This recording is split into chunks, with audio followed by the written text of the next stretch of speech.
Yes, तो ये topic अगर जैसे ही आपके पास में आ जाए ना कि आपको 10 साल यंग दिखना है, तो उसके लिए तो मतलब हमें हमें कोई भी वीडियो को हमको देखना है। लेकिन आज स्पेसिफिक क्या है मैं आपको वो नहीं बताने वाला हूँ जो आप जानते हैं। मैं कुछ स्पेसिफिक चीज़ें आपको बताने वाला हूँ जिसके बारे में बहुत सारे मिथ हैं, उस हम डाउट को क्लियर करने वाले हैं। तो डियर फ्रेंड्स, मैं हूँ डॉक्टर विकास शर्मा, डॉक्टर विकास फिटनेस में आप सबका स्वागत है। हम उन चीज़ों को आपके हेल्थ के बारे में बताते हैं जो आप नहीं जानते हैं और अप्लाई करने से आपके हेल्थ में ज़बरदस्त चेंज आता है। और हम मिथ को बस्ट करते हैं जो लोग जानते हैं, सोचते हैं और उसे हम एक नया रूप देते हैं समझने में। देखिए हमारी डाइट में, और देखिए अगर आपको यंग दिखना है तो नो डाउट उसके लिए आपको वर्कआउट तो करना ही पड़ेगा, कोई ऑप्शन नहीं है आपके पास में। अगर आपको यंग नहीं दिखना है तो फिर आप मत कीजिए वर्कआउट। लेकिन देखिए अभी हम देखते हैं कि how to look 10 year younger. Number one, मैं एक छोटा सा आपको गाना बताता हूँ, OAE। आपको मालूम है वो जो ऋतिक रोशन का एक जो गाना था, OAE, याद रहेगा? तो आपको यंग दिखने के लिए OAE बस याद रखना है आपको। ओ नहीं है, ये आपका सेल है और ये ए है, विटामिन ए है और ये है विटामिन ई है। अब देखिए इसको भी हम थोड़ा सा देर में रुकते हैं। पहले हम देखते हैं कि हमारी स्किन किससे बनी होती है। तो नंबर वन, ये जो स्किन होती है ना, इसमें कोलेजन होता है और इसमें फैट होता है। अभी कौन सा फैट होता है ये जानना जरूरी है, सैचुरेटेड फैट कि अनसैचुरेटेड फैट? हाँ, तो रॉन्ग। अगर आप सोच रहे हैं कि वो अनसैचुरेटेड फैट्स हैं एंड ओमेगा 3 हैं, तो ऐसा बिल्कुल भी नहीं है। These are saturated fats. हाँ, जिनको आप एक्चुअल में डेंजर समझते हो वही वाले फैट है। एक्चुअल में इनके बनने के लिए कोलेस्ट्रॉल की जरूरत पड़ती है। सैचुरेटेड फैट्स एंड कोलेस्ट्रॉल का बहुत बड़ा रिलेशन है, राइट? तो आपकी स्किन को चाहिए सैचुरेटेड फैट्स, तो आपको सैचुरेटेड फैट्स खाना पड़ेगा। हाँ, ट्रांस फैट से दूर रहना है एंड फैट्स को कैसे खाना है ये बहुत इंपॉर्टेंट रहता है। तो देखिए हम देखते हैं कि और फैट्स को इसलिए भी खाना जरूरी होता है क्योंकि फैट ही है जो OAE जो हम लिख रहे हैं ना, तो विटामिन ए और ई को अंदर लाने के लिए और आपके स्किन में एंटी एजिंग इफेक्ट देने के लिए सैचुरेटेड फैट की जरूरत पड़ने वाली है। Yes, okay. और आप देखते हैं कि सेल मेम्ब्रेन का काम क्या है। सेल मेम्ब्रेन का जो 50% जो पार्ट होता है ना, वो एक्चुअल में बना होता है कोलेस्ट्रॉल के कारण।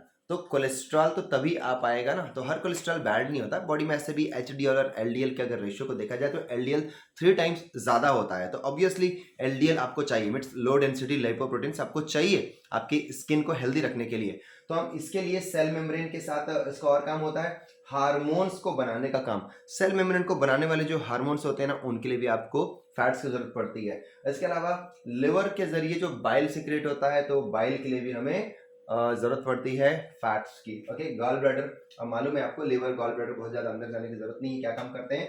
अब आते हैं विटामिन ए का काम क्या होता है। देखिए एक्चुअल में हमारी जो स्किन बनती है उस स्किन के पीछे और उस कोलेजन को बनाने के पीछे कुछ जीन्स वर्क करती हैं, उन्हें कहते हैं कोलेजन एक्सप्रेशन जीन्स।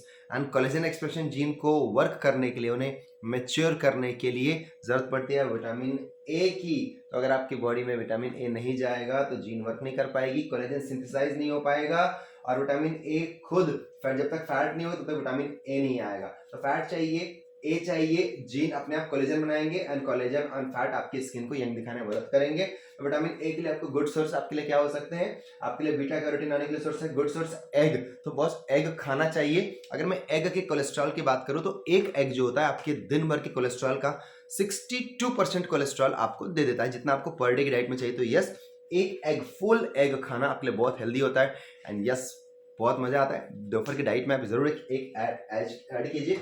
अब आते हैं बटर, और तो बटर भी बिल्कुल खा सकते हैं। उसके बाद देखो मक्खन वक्खन एक ऐसी चीज़ है ना भाई, हमारे यहाँ तो शुरू से आपको मालूम है कि कल्चर है यूपी बिहार का, और कृष्ण जी को माखन खाते दिखाया गया है। मतलब ओल्ड साइंस में ऐसा कभी नहीं दिखाया गया कि भैया फैट नहीं खाना चाहिए। आजकल की जो कल्चर है ना कि फैट आपको डैमेज कर रहा है, ये कर रहा है, वो कर रहा है। तो अगर बताओ कि सारे फैट्स को जब आप ओवर कुक करते हो, उसके बाद बहुत सारे डिशेस बनाते हो, वो बिल्कुल आपके लिए डेंजर हो सकते हैं। लेकिन अगर मैं बात करूं मक्खन की, तो आपके लिए बिल्कुल भी डेंजर नहीं है, बिल्कुल खाना चाहिए अगर आपको मौका मिले तो। नंबर थर्ड, फिश आपको खाना चाहिए। अच्छा, फिश के लिए भी आप सोचते हैं कि आपको जो फिश का जो लिवर है, कॉड लिवर जो ऑयल होता है, वो आपको केवल विटामिन ई दे रहा है। अच्छा, बिल्कुल नहीं है। आपके लिए फिश भी एक बहुत अच्छा सोर्स होता है आपको फैट प्रोवाइड करने का। तो ऑब्वियसली फिश खाना चाहिए। और देखो आप बंगाली लोगों को देखो, उनकी स्किन क्या शाइन करती है। तो आपको 10 साल यंग रहना है। हम तो रोज फिश नहीं खा पाते, ठीक है, फिश उसके ऑयल के सी फूड के प्रोडक्ट्स खा लेते हैं। लेकिन और वेजिटेरियन लोगों के लिए बड़ा इशू है ना, आपको बता दूं मैं। तो उन लोग लोग यहाँ पर दूसरे सीड्स को ऐड कर सकते हैं। तो लाइक सीड्स में उनके लिए क्या है, अच्छा सीड्स के लिए उसका बेनिफिट्स क्या होगा कि उनको विटामिन ई भी मिल जाएगा। तो लाइक वो आलमंड खा सकते हैं, एप्रिकॉट्स खा सकते हैं, है ना। तो ये जो आइटम होते हैं, प्लस अगर मैं ओवरऑल ऑयल की बात करूँ कि कौन सा ऑयल आपको बहुत सपोर्ट करेगा, तो यस, ऑलिव ऑयल आपको बहुत सपोर्ट करता है आपके विटामिन ई को देने में। अब देखिए इसमें एक चीज आपको समझना है कि इन सीड्स का रोल क्या है। देखिए जो जितने भी सेंटर होते हैं किसी भी फ्रूट्स के, अब या किसी भी एनिमल के, उसमें फैट बहुत इंपॉर्टेंट होता है। इवन ह्यूमन बॉडी का भी जो सेंटर है वो लिवर है। ह्यूमन बॉडी का जो सेंटर है उसमें लिवर है, और लिवर में बहुत ज्यादा फैट है। पेनक्रियास भी है सेंटर के पास में, वहां भी फैट है। अगर हम बात करें एग की तो सेंटर में फैट है। अगर हम बात करें सीड की तो सीड में फैट है। तो अल्टीमेटली जितने भी जो लाइफ सोर्स होते हैं ना, जिनमें की लाइफ छुपी होती है, जिसके बाद में लाइफ बनना है, वहां पर फैट का बहुत बड़ा रोल होता है। इवन फैट, इवन आपके लिवर में बहुत बड़ी रिजनरेशन की पावर होती है। तो बिकॉज वो बहुत बड़ा इम्यून स्टोरेज का पार्ट होता है, लिवर ही आपकी बॉडी में सबसे ज्यादा वर्क करता है। तो फैट को नजरअंदाज ना करें। बहुत ज्यादा जो फैट को लेकर कल्चर है, आप फैटलेस डाइट पे या जीरो फैट डाइट पर कभी आप हेल्दी नहीं हो सकते, बिकॉज आपकी जो इम्यूनिटी पूरी की पूरी बननी है वो आपके फैट की वजह से बननी है। तो जितना इंपॉर्टेंट सैचुरेटेड फैट्स हैं, जितना, या फिर आप जितना सोच रहे हैं कि omega 3 and other fats are important, saturated fats भी उतने ही इंपॉर्टेंट होते हैं, राइट। तो अब हम देखते हैं एक और चीज, अब हम देखते हैं कि हमें क्या नहीं लेना है जो सबसे इंपॉर्टेंट है, क्योंकि हमारी बॉडी में अगर वो जाते ही ना आपको आपकी एजिंग कर देगा। कुछ चीजें आपको मालूम है, लाइक स्मोकिंग आपको मालूम है, बैड हैबिट्स जो भी आपके मालूम है, ट्रांस फैट्स आपको मालूम है ना, चिप्स हैं, बर्गर हैं, ओवर कुक्ड आइटम्स हैं, ऑलरेडी आपको मालूम है कि नहीं खाना चाहिए। लेकिन एक और इंपॉर्टेंट फैक्टर है जिसे मैं ऐड करूंगा, वो है एज। मतलब जो एडवांस ग्लाइकेशन जो एंड प्रोडक्ट्स होते हैं, लाइक आप जब शुगर को खाते हैं बहुत ओवर कुक्ड प्रोटीन के साथ में, या फिर शुगर खाते हैं ओवर कुक्ड फैट के साथ में, लाइक अगर आप सपोज आपने रात को खाना खाया और खाना खाने के बाद आपको मिठाई खाने का मन करता है और आपने मिठाई खा लिया, आपको ऐसा लगेगा कि ओ यार बस मेरे खाना खाने के बाद मैंने बस क्या 100-150 कैलोरी मुझे कंट्रोल नहीं होता, मैंने उसको खा लिया। एक्चुअल में ऐसा बिल्कुल भी नहीं है। ग्लाइकोशन को समझने के लिए आपको एक चीज को जानना जरूरी है कि जब आप फैट को कुक करते हैं, या आप जब शुगर को कुक करते हैं, या आप जब प्रोटीन को कुक करते हैं, और अगर ये दोनों चीजें साथ में, लाइक अगर शुगर एंड प्रोटीन साथ में है या फिर शुगर एंड फैट साथ में है, जब आप इनको कुक करते हो या इनको ओवर टेम्परेचर पे हीट करते हो तो आपस में बाइंड कर लेते हैं और ये एक ना स्टिकी मटेरियल बनाते हैं। और ये स्टिकी मटेरियल ये आपकी आर्टरीज में चिपकने का काम करती है, और जिनको हटाने के लिए आपकी बॉडी का इम्यून जो डिफेंस मैकेनिज्म है उसके लिए वर्क करता है। लाइक डिफेंस मैकेनिज्म, लाइक बहुत सारे माइक्रोफेजेस आएंगे उसे खाने के लिए, और आपके बहुत सारे इंटरल्यूकिन सीक्रेट होंगे, केमिकल रिस्पॉन्स होगा, जिसकी वजह से आपकी आर्टरी के पास में ब्लॉकेड होने के चांसेस बढ़ते हैं। दैट इज वाई शुगर का जो कुक्ड शुगर होते हैं and cooked fat with sugars होते हैं, ये आपके लिए बड़े डेंजरस होते हैं। तो राइट, मैं आपको ये कहना चाह रहा हूँ, अल्टीमेटली जो मॉरल ऑफ द स्टोरी ये है कि अगर आप सिर्फ फैट खाएंगे इट इज ओके, अगर आप सिर्फ शुगर खाएंगे, लाइक एक बहुत फेमस बुक है जिसके बारे में बताऊं, इकिगाई नाम की एक बुक पढ़ेंगे, आपको पता चलेगा कि जो जापानीज जिस डाइट को फॉलो करते हैं, ऐसा बिल्कुल नहीं है कि वो फैट नहीं खाते हैं, ऐसा बिल्कुल नहीं है कि शुगर नहीं खाते हैं। लाइक आप रोजाना 1 गिलास गन्ने का शुगर जूस भी आप पी सकते हो एंड आपको कुछ भी नहीं होगा, और आप रोजाना भर भर के आप मक्खन भी खा सकते हो, आपको कुछ भी नहीं होगा।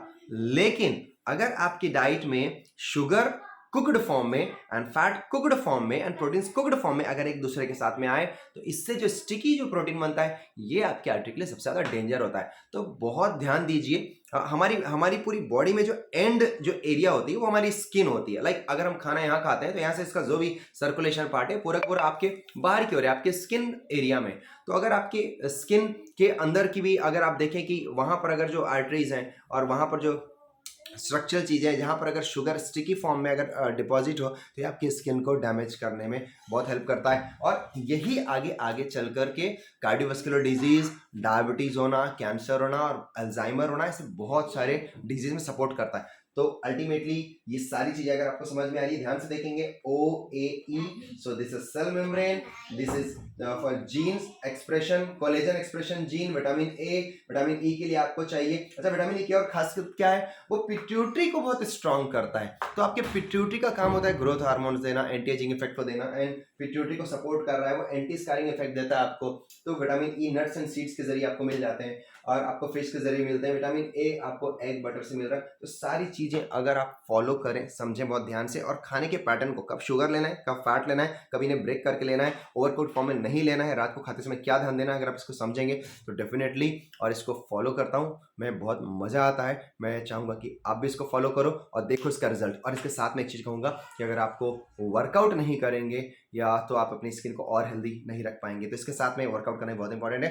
तो अगर आपको ये चैनल पसंद आ रहा है हमारा, जिसमें कि आपको स्पेसिफिक साइंटिफिक नॉलेज मिलती है आपको हर टॉपिक पर, और बाकी जगह से आपको नई चीज मिलती है, तो इसे लाइक करें, सब्सक्राइब करें एंड शेयर करें। और अगर आपको अपने बारे में कुछ स्पेसिफिक जानना है, स्पेसिफिक आपको अपने हेल्थ को करेक्ट करना है, तो आप हमारे चैनल पर आ सकते हो, डॉक्टर विकास फिटनेस पे आप आइए, मेरे से कनेक्ट हो सकते हैं। Thank you so much everyone, and bye bye, thank you.